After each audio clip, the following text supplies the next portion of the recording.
The Adventures of Batman. Welcoming you to the new adventures of Batman.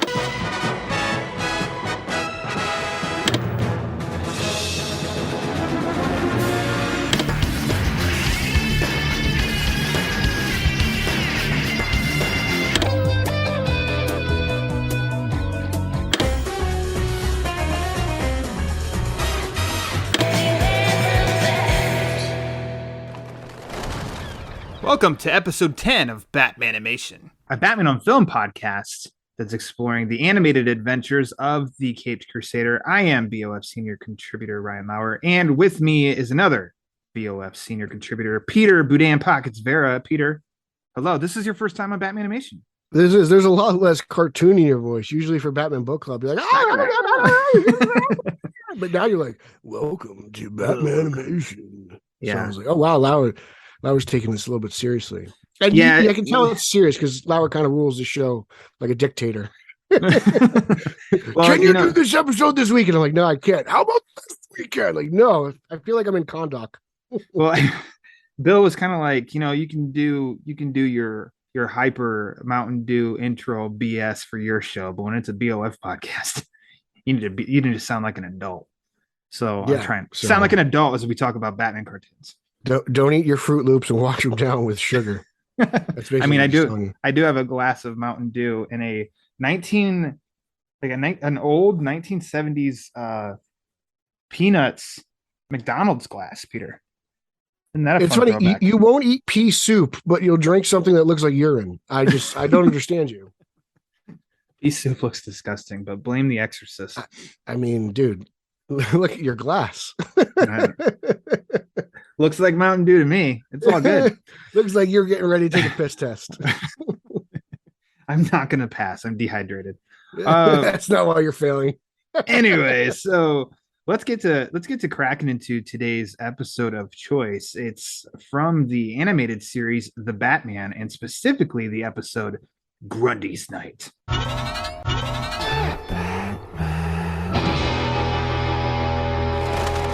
Now, Pete, it should be no surprise why I asked if you would do this episode with me. Yeah, I mean, I love Grundy. We all love Grundy. Who doesn't love Grundy? Eric Holzman loves Grundy, and he doesn't read comics. Solomon Grundy is an interesting villain. He's probably everyone's favorite zombie. Growing up in the swamps of Slaughter Swamp. And, he's had an interesting origin. And this episode actually adapts it pretty well. Traditionally, he's a villain of the original Green Lantern, Alan Scott. Give us a quick, just give us a really quick backstory on this character for anybody who is unfamiliar with the origins. Just from my memory, original villain of Green Lantern, Alan Scott, and but comes from Slaughter Swamp. And over the years, he's been adapted into more of because Alan Scott's not really as active as he used to be in previous years, more of a Batman villain, it seems. He's fought Superman. He had an interesting run in JLA, I want to say, in the early 2000s when he was first able to really speak and articulate. So he's been adapted a few times. Sometimes he's really dumb. Sometimes he's really cool, and sometimes he just wants a plate for Thanksgiving dinner, as we know from the Long Halloween. So Solomon Grundy is one of the more interesting characters in DC Comics lore overall. He's kind of an overarching character, and he's recently made appearances in Stargirl, on everyone's favorite network, the CW. So he's been very adaptable over the years, and he's also featured very heavily in the Straight Outta Gotham theme song. Did you watch this year's animated movie Catwoman Hunted? I have not. My schedule's very tight, and I have not been able to get that one in. But I see it on HBO Max, so I'm going to. It is on HBO Max. You should watch it out. It's relevant to our discussion. Solomon Grundy also appeared in the Arkham City video game, which I thought that was a really cool part. But actually, my exposure to him, my introduction to him actually was the Long Halloween. Yeah. So, which no surprise there, right? And I thought he was a cool character. And just since then, seeing that he popped up, he did show up in Super Friends, didn't he? I thought he was in Super Friends.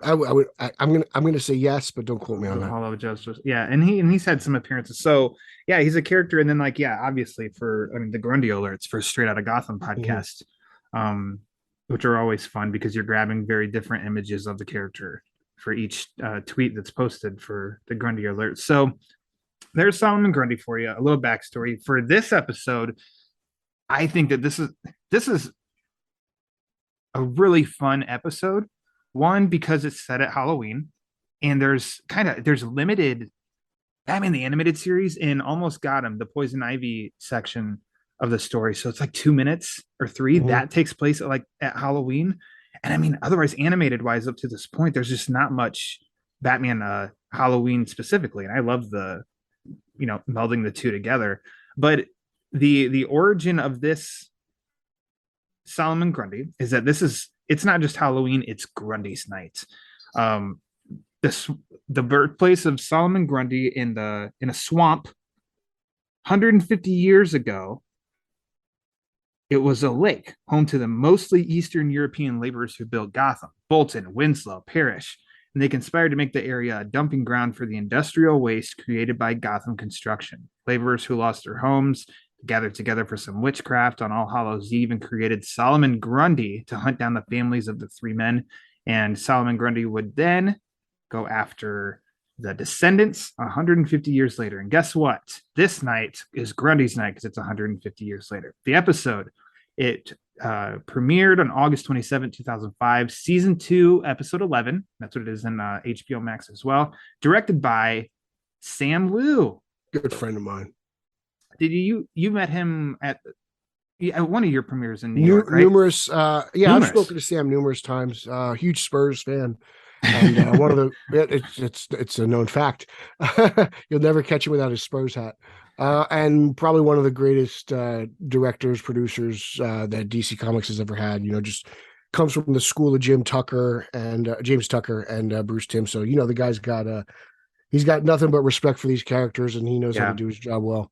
If you're a fan of DC animation, like the past 15 years plus, you'll have seen he's got names in credits, a lot of like storyboard art and stuff, especially for TV series. But director wise, he directed episodes of the Batman. He directed. It's very easy to follow his career. Beware the Batman, Green Lantern, the animated series. He was involved in Justice League Action, but he also directed movies of Batman Year One.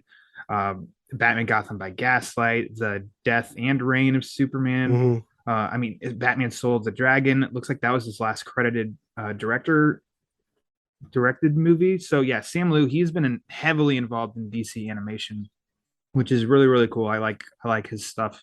Envious that you've gotten to meet him, but very cool. And the Spurs hat, his picture on IMDb, he's wearing his Spurs hat. So probably the second biggest Spurs fan I've ever met. Who's number one? A guy I used to work with named Scott Spinelli. Oh, Scott, classic Scott. So this episode, I think it's great. So if you have not seen this, I'd recommend going and watching, then coming back, because Pete and I will talk a little bit of spoilers about it. But I do love that it's Halloween night, and the Wayne Manor classic Alfred, he's dressed up for the occasion as Sherlock Holmes, and trick-or-treaters at Wayne Manor are dressed up as Joker, Catwoman, and Penguin, with the adult supervising as Grundy. And Bruce is carving a bat pumpkin, and Alfred mentions about who the trick-or-treaters, what they're dressed up as, and Bruce says, I guess it's more fun to be the bad guys.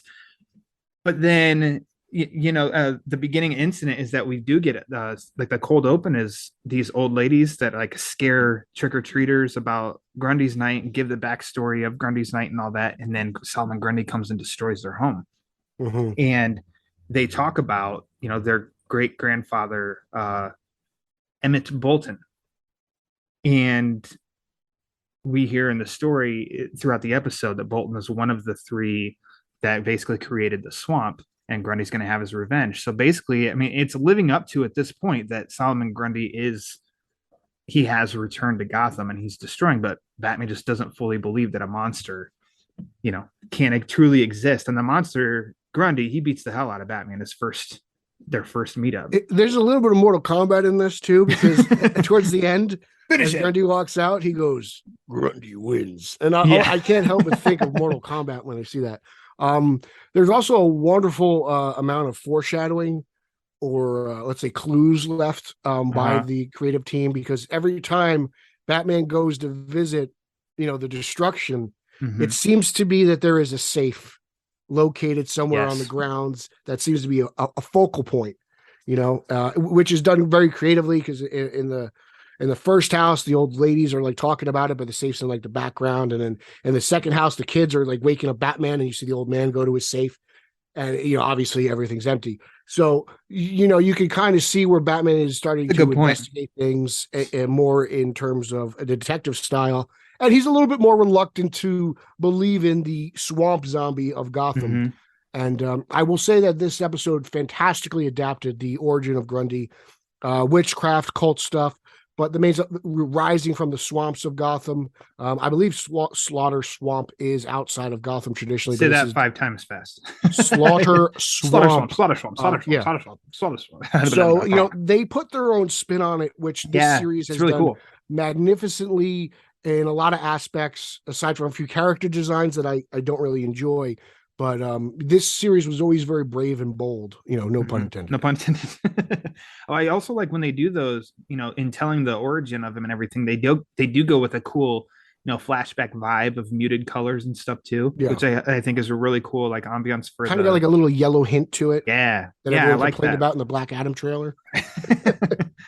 I really think that's cool. And then it surprised me. So you said of, Grundy wins, that this episode also strayed from, Solomon Grundy, born on a Monday, doing that stuff, which I think makes sense come episode's end.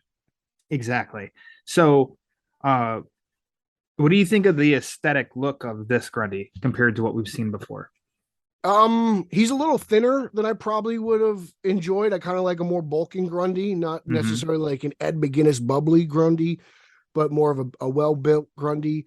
I think the height was good. I think, overall he's portrayed as a physical brute with, it seems like they give off that he has limited intelligence. I kind of more like a dumbed down Grundy personally.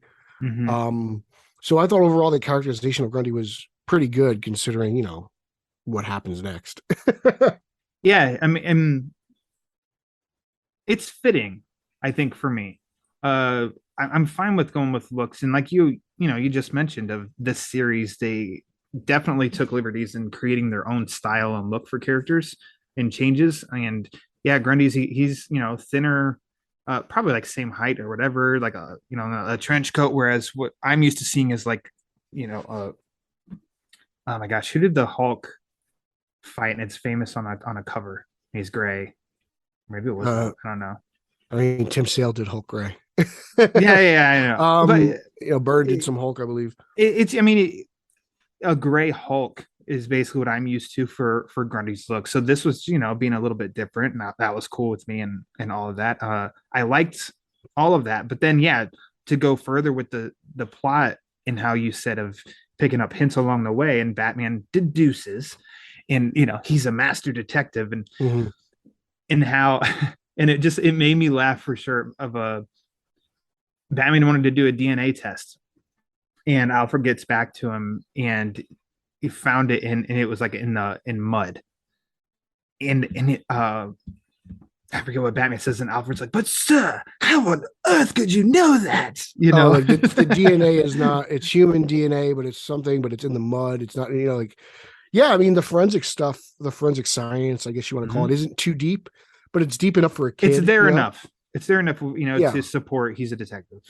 And like you said, what is the time difference? What is the gap between BTAS and this? Do we know? Like, I feel like it's not that long. 2000. This series debuted in 2004. Okay. Because I think they do enough within the show to differentiate, doing their own thing just stylistically, and even Batman seems to do a little bit more, let's say, detective work in this episode than I feel like in some other cartoon episodes. It seems like they had a focus. For sometimes, like I said, as crazy as like their Joker design is, I think their Batman is really spot on throughout the entire series, especially in this episode. Joker's just low hanging fruit for people to criticize of the looks because it is so drastically different. It's the bare feet that bothers me, to be honest with you. Yeah, it's not my favorite, but it didn't bother me as much as it bothered other people. Catwoman. I think that's just like a problem. That's a big problem. That's a big problem. Right. She looks more like a mouse. Those big ears. I didn't think about that before. Well, now next time I watch an episode with her, I'll think about that. Like, look at that mouse. Did you catch the long Halloween pumpkin in this episode? Pointed out. The wax museum, the carved jack-o'-lantern in the wax museum. No. That is a long Halloween pumpkin if I ever saw one. Like that is definitely you. Are you a bigger fan of the Long Halloween than me, Pete? Well, it's the only book you ever read. That's why you the only book Batman book club. It's the only one I've ever read. Yeah, until the Batman book club, Lauer just reread the Long Halloween every day. That's it. Which, hey, that's okay too. Read the best. It's a classic. So, the discovery, which I also like, when Batman encounters, it's like a random, civilian on the street, or is he? But who's doing his best Cliff Clavin impression, I think, as he's talking. But we do discover that in the DNA, and Batman he deduces that this is not the monster Solomon Grundy. This is his former friend, Detective Ethan Bennett, now known as Clayface, disguising himself as Solomon Grundy. And he's using the Grundy's Night legend as a cover-up for him actually hitting these homes. The descendants of the people are very wealthy. So that's why we look at the saves. Is it safes? Saves? What do you call them? What is it like moose? The safe times 3. Okay. Clever wording. I'd say safes. I mean, it sounds weird. I don't think I've ever. That's what I'm saying. Like mooses sounds weird, but it's just moose. Moose. So this is a safe. But yeah, you bring up the wax museum, which I think is a really cool idea that they use for this, and not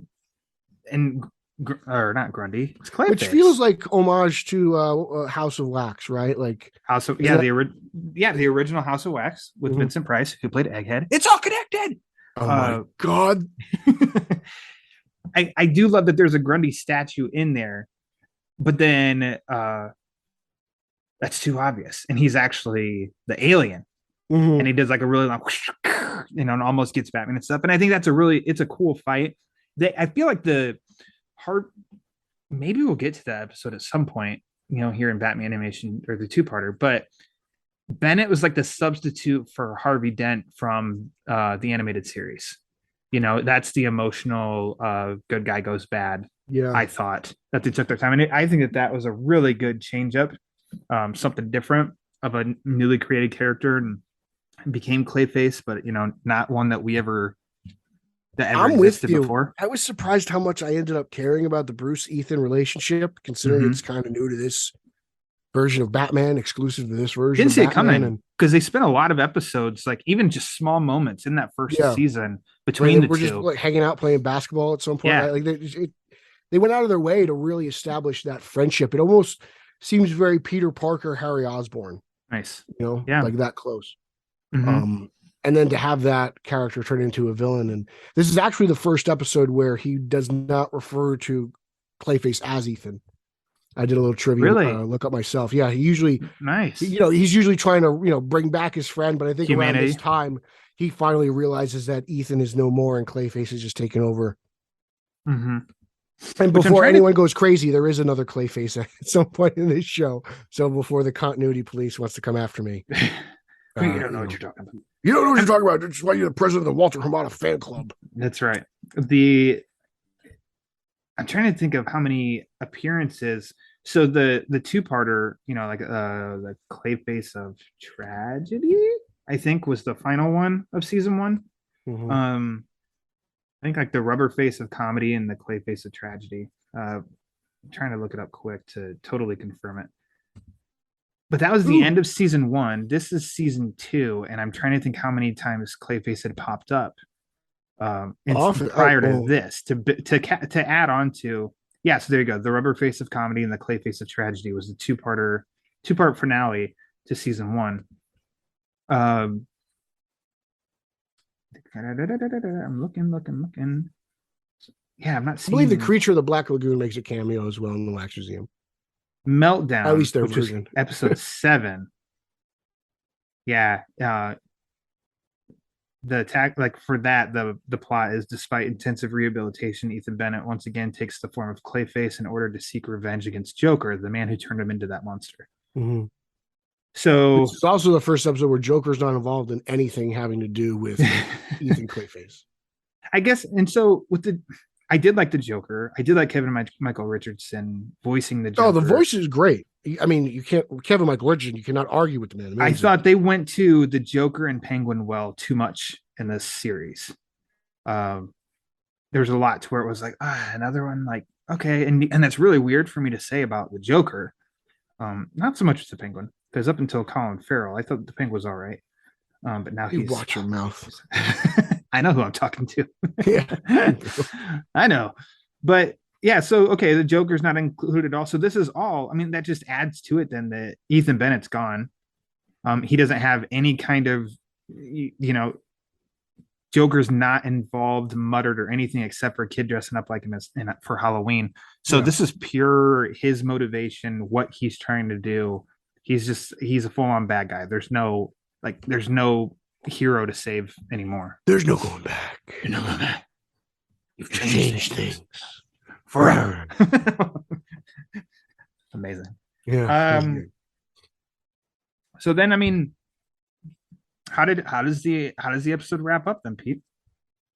It wraps up in spectacular fashion. I think a little bit of an iRobot style, Batman going through this wax museum trying to find Clayface. Clayface is hiding amongst the I don't, what do you call them? Figurines, displays, mannequins, and then Batman just gets the better of him and just kind of he takes Clayface's let's say plot for Batman's demise and turns it on himself, and Bruce Wayne is able to enjoy his Halloween through detective work and science, and not through ghost stories. But they leave you with just enough to believe there might really be a Solomon Grundy. I think there is. There's bubbles in the swamp. Bubbles, toils and troubles. And then they never revisit this, which is completely fine with me. Leave it open like that to where you can, or maybe it was just like a frog in the swamp or something. I don't know. Leave it a little open like that, but otherwise, this is just a blast of an episode. Oh my god! Osman. Yeah, the champion of Gotham City Swamps. Yeah, but I love that they could have taken Halloween out, of this and just made it Grundy's Night and a whole legend. But I love the fact that they included Halloween, because how many times have I mentioned it? And you know this about me, Peter. I love Halloween. And so just the little touches here, which weren't distracting, they just added to the experience, added to the episode and the story. The Grundy's Night legend is something that's really cool. And since you're very in tune with all things Grundy, like that's an original thing created for this episode that has it been seen before or since? The legend of Grundy's Night? I've never heard of Grundy's Night before this. Yeah. Okay. Before this episode.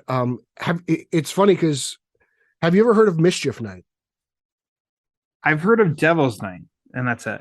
That's how Devil Night is. Mischief Night, apparently, this is new to me. Like I learned this maybe a few years ago, is an exclusive night to the state of New Jersey. Okay. Mischief Night is the night before Halloween, where traditionally kids would go out and toilet paper people's houses or trees at the houses, throw eggs at the windows and stuff like that. Apparently kids in New Jersey are delinquents. And that doesn't happen around the country. And I kind of thought Grundy's Night, when I first heard about this, was, going to happen like the night before, like, oh, they're going to play on Mischief Night. But it's interesting how they worked it into kind of like almost like a Jeepers Creepers type of thing, right? Like, he wakes up after a certain time to haunt the night, and then he goes away for a certain amount of time, and he'll come again and, to seek his revenge. So it was very interesting. Like, so I appreciate all the different types of lore that went into creating this new mythology, right? Like, it seems like they took bits of this, bits of that, and they created their own thing. And creatively, that's kind of genius to me. I think so too. A writing, a directing, a producing standpoint. That's why people like Sam Liu, like we've mentioned Sam Liu in this, which really cutting his teeth in animation and background and learning from the pros. You could see the creativity throughout this episode. Yeah. And it's just, again, it's a treasure to have Sam work on these things as much as the other guys. And, you could just see the love throughout the episode. Exactly. Yeah. So, excuse me. So, Devil's Night. I mean, looking up online real quick, I knew about it in being in Detroit. It's been referenced before and stuff, and I think they mention it in The Crow. I thought the night before might have called it something else, but I thought it was the night before Halloween. But I mean, it says it's related to Mischief Night, so I mean, it's all connected, Peter. It's all connected. Same sort of deal. But to more on your point, I agree with you. I think that's really cool. It's really creative. It's original, and it for this show. In what they do with an old character that they don't, it sounds like they don't veer far from the core character itself. It's similarities with the origin, and then like you said, you can see Sam Liu's passion for the characters in the show and everything just that throughout the whole episode. And I think that it doesn't, I think it just moves too. Its pacing is on point. The fights between Batman and Solomon Grundy are good. I mean, Batman gets his ass kicked, but I mean, they're good. They move. He and then Batman's up against the wall with this massive batarang, and then Grundy just bursts through the wall, to get at stuff. Yeah, I mean, all of it's just like really, really cool, really fun. This is since first watching this, and I think I did watch it. Woke up on a Saturday morning. I think I was in college at that time. I woke up in college on a Saturday morning because I'm like, I want to watch the Batman, and I saw this on TV. And then it's if I don't get to it every Halloween, it's like more often than not since then. So this is right up there with Haunted Night for you. This is part of your Bat tradition.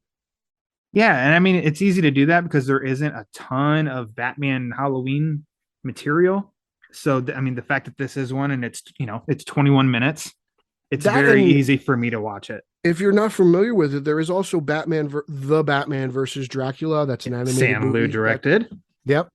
So it's quality, but that is another chapter in this iteration of Batman. The original The Batman verse. Somebody let Bill know that this was the first. This is the blueprint.